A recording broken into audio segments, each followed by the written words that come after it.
Hey there, I'm Jamie New, the founder of Smartest You, and in today's video, it's kind of for the super newbies out there, so you can start to learn how to start performing or get the artist that you manage start performing and creating some local buzz.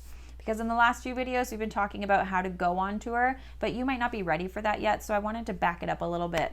And also when you're done watching this video, comment and let us know some other ideas that you have that maybe I didn't talk about, and check out the description of the video to download your free artist management startup kit, which comes with 10 free guides and templates.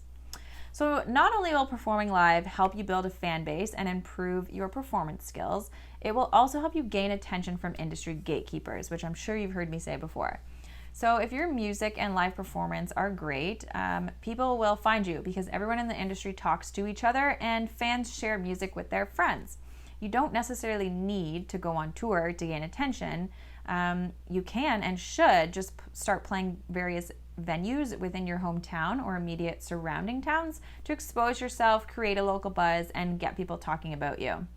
And the reason I'm saying all this in the first place, which you probably already know, is because some artists and managers don't really understand how important it is to perform live, especially with the digital and playlisting economy today.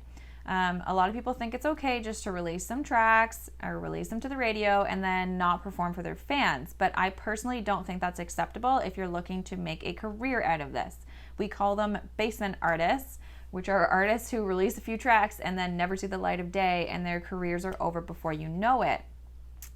First of all, fans want to see their favorite artist perform, and you might just be their favorite artist. And second, it's a business. Most industry gatekeepers don't really want anything to do with you if you're not performing or not willing to perform, because that's a massive revenue stream out the window, and it also shows that you're not a dedicated performing artist or dedicated to your career. So the key is to keep playing in a certain market as much as possible until you have a following there, and then you can fill a room, and then you hold out on playing there for a while to build up demand. And I'm not saying any of this is going to happen quickly. You have to be prepared to put in years of hard work. Okay, so now that I've got that out of the way, let's talk about how we can perform when we're new and not ready to tour around yet and want to create some local buzz. And I mean, I have to start with the obvious. Depending on your sound, you definitely want to contact the smaller local coffee shops, pubs, and diners in your area and ask them if you can come perform an acoustic set or a small set of covers one night or even during the day.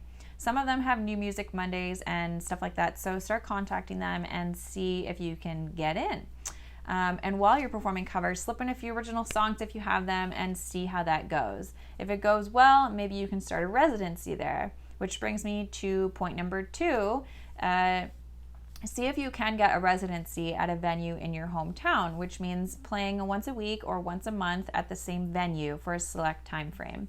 Not only will this help people remember your name in that area and keep you practicing regularly, but you might also be able to get a confirmed amount of money coming in each month, depending on if they're paying you or how much they're paying you. Number 3 is corporate events. So I used to work for a corporate and special event entertainment booking company, and they pay their performers pretty damn well. I actually also managed an artist who was booked by them regularly, and she was getting sometimes $3,000 to $4,000 in a weekend for a corporate cover gig. So try to find a few good entertainment booking companies if you're interested in playing 3-hour cover shows for corporate events. You can also try to build relationships with event planners at large corporations or restaurant managers who hire bands for special events, or Googling cover band or party band and responding to those advertisements. Sometimes that can work out if you find legit good ones, but you just got to be smart about it. Next up, I would say, is open mic nights. Some artists are into these, some artists aren't, and depending on where you're from, they might not be available or they might not be taken seriously. But when it comes down to it, if they are available, you may as well try it out and see how it feels. Can't hurt. Number 5, I would say local music associations. In Canada, every province has its own not-for-profit music industry association, and there are over 25 countries around the world that have music managers forums. If you're not yet, get involved with these people. Go to their events, show your face, make friends, apply for their local and export showcases. because all of these organizations exist just to help artists and industry people grow their audiences, not just locally, but globally. Number 6 is Instagram and Facebook Live. And this kind of goes against the whole performing live for a live fan, but it's still a form of performing live. Warn your followers that you're going to go live at a certain time, even if it's just for 5 followers, because you're going to have to get used to playing to empty rooms anyway. So just go live and just start performing. Don't just sit there and wait for everyone to come on. Just start playing and keep playing for maybe a half an hour as if you were in a live bar. If you're good, people will share it and your fans will slowly grow. Then you can take that live video, save it, and post it on your other accounts or use it for paid advertising if you want. And if this is still too uncomfortable for you, and you're not ready to even go live on socials, then just start recording yourself. Just open up your camera or your phone and just start recording and get used to watching yourself and making yourself better.